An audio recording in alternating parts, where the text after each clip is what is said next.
Une peau parfaite, pour de nombreuses femmes, c'est une peau rebondie, lisse et éclatante. Et si un soin permettait d'obtenir ce résultat pour tous les types de peau? Lucie a la peau mixte qui a tendance à rapidement se déshydrater. Voyons ce qu'en pensent nos experts, le docteur Michel Sayag, médecin allergologue, et Grégory Spirpilis, skincare ambassadeur Bioderma. La peau mixte est une peau très difficile à travailler pour un maquilleur. Derrière cette peau qui n'a pas de problème en apparence, on peut remarquer des zones déshydratées internes de plus près. Grégory, tu as bien vu. La peau mixte de Lucie manque d'eau sur certaines zones et cela crée un manque d'éclat global. Dans la peau, le rôle de l'eau est primordial. L'eau circule à l'intérieur de la peau, des couches profondes vers les couches superficielles.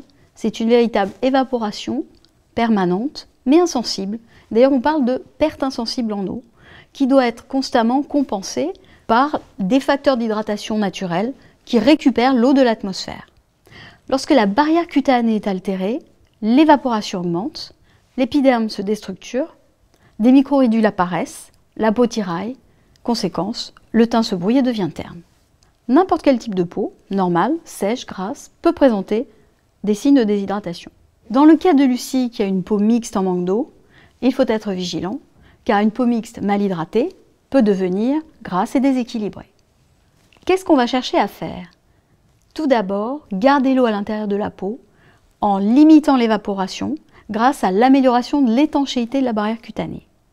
Mais aussi booster l'hydratation en profondeur en améliorant la circulation de l'eau, en stimulant les petits canaux qu'on appelle des aquaporines qui permettent cette circulation.